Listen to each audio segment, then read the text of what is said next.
Bapak Bima yang tidak hadir dan teman-teman lainnya yang berbahagia. Pertama-tama, marilah kita panjatkan puji syukur kehadirat Allah Subhanahu wa Ta'ala karena telah memberikan rahmat sehingga kita dapat berkumpul di kelas ini.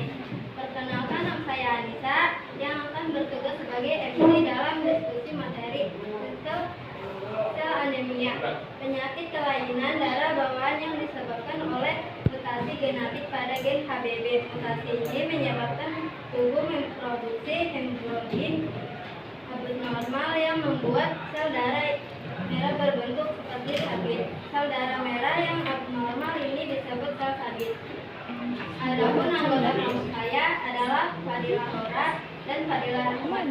Baiklah teman-teman, langsung saja kita melalui ke seksi yang pertama adalah pembukaan. Sebelum itu, marilah kita mengucapkan basmalah bersama-sama. Bismillahirrahmanirrahim. Selanjutnya, menyampaikan materi. Saya mempersilakan untuk Fadila Hora membacakan materi yang pertama. Oke, jadi di sini pertama tuh ada definisinya. Bagi yang tahu, sikil anemia itu adalah penyakit genetik di mana sel darah merah itu berbentuk bulan sabit dan ini tuh bisa menghambat aliran darah dan mengurangi pasokan oksigen. Juga di sini ada penanganan, ciri-ciri penderita dan gejala sehari-hari. Yang pertama itu penanganan dengan menggunakan obat-obatan seperti hidroksiurea. Yang kedua itu transfusi darah. Transfusi darah itu ya prosedur untuk menyalurkan darah bagi orang yang membutuhkan. Terus ada cukupi cairan dari suhu ekstrim.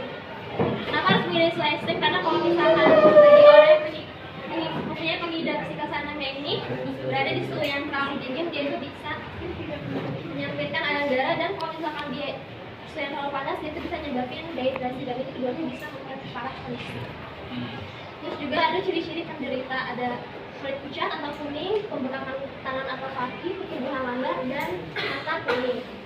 Terus ada gejala sehari-harinya bisa nyeri dada, nyeri sendi, kelelahan, sesak napas, intensi berulang, dan penglihatan yang menurun. Terus juga ada penyebab sikil anemia. Penyebabnya ini terjadi akibat mutasi gen HBB di kromosom 11. Mutasi ini itu hemoglobin normal menjadi hemoglobin S, atau hemoglobin ini hemoglobin yang tidak normal yang menyebabkan sel darah merah berbentuk bulan sabit. Mengapa terjadi? Mutasi ini diwariskan secara resesif. Penderita mewarisi dua gen bermutasi dari kedua orang tua. Jika hanya satu gen yang bermutasi, maka seseorang menjadi sehat atau tanpa gejala.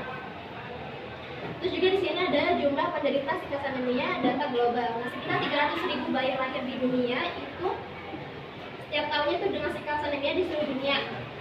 Terutama di kawasan Afrika, Timur Tengah, dan India. Dan ini ada beberapa negaranya. Yang pertama itu ada di Amerika Serikat. Diperkirakan terdapat 100.000 penderita. Terus juga ada di negara Nigeria, memiliki jumlah tertinggi dengan sekitar 150.000 bayi lahir setiap tahunnya dengan sikil anemia. Terus juga ada risikonya. Yang pertama itu kematian dini. Kalau misalkan nggak ditangani dengan tepat, itu bisa menyebabkan kematian. Terus juga ada krisis nyeri karena hambatnya aliran darah, jadi bisa menyebabkan krisis nyeri. Terus juga ada stroke, itu juga sama ya. Terus juga ada infeksi berulang fungsi kekebalan tubuh normal, jadinya bisa menyebabkan infeksi yang berulang. Terus juga ada solusi. Yang pertama itu obat-obatan seperti tadi menggunakan obat hidroksiurea. Yang kedua itu ada transfusi darah yang untuk menambah sel darah merah yang sehat. Terus juga ada transplantasi sum-sum tulang belakang. Ini satu-satunya pengobatan yang bisa nyembuhin, tapi itu jarang banget dilakuin. Terus ada manajemen nyeri, penggunaan analgesik atau terapi cairan. Yang terakhir juga pencegahan infeksi lain ini bisa menggunakan vaksinasi atau antibiotik. Ada yang mau ditanyakan? Ada yang mau dipertanyakan?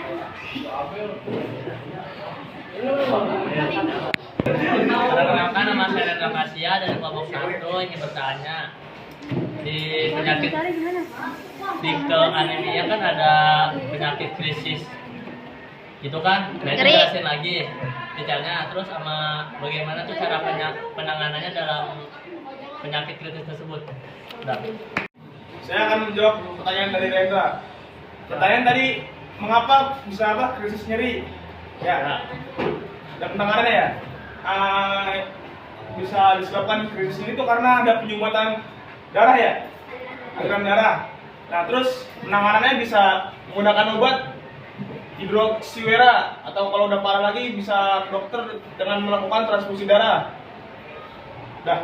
Nah, Daniel saya nggak bertanya bagaimana cara mendiagnosis pada anemia sel stabil. Saya akan menjawab pertanyaan dari Daniel. Pertanyaan tadi cara mendiagnosis ya, mendiagnosis penyakit sickle cell anemia. Yang pertama ada ciri-ciri penderitanya. Yang pertama ada kulit pucat atau kuning. Terus yang kedua ada pembengkakan kaki atau tangan. Yang ketiga ada pertumbuhan yang lambat. Dan keempat ada mata kuning. Terus gejala sehari-harinya adalah nyeri sendi dan dada. Yang kedua kelelahan. Yang ketiga sesak nafas. Yang keempat infeksi berulang. Yang kelima penglihatan kabur. Kalau udah kayak gitu perlu sakit gitu. Kalau udah parah lagi mah ke rumah sakit aja. Simpulan sickle cell anemia, penyakit kelainan darah bawaan yang disebabkan oleh mutasi genetik pada gen HBB. Mutasi ini menyebabkan tubuh memproduksi hemoglobin abnormal yang membuat sel darah merah berbentuk seperti sabit. Sel darah merah yang abnormal ini disebut sel sabit. Demikian presentasi kelompok kami. Sebagai MC saya meminta maaf atas kekurangan. Wassalamualaikum warahmatullahi wabarakatuh. Waalaikumsalam.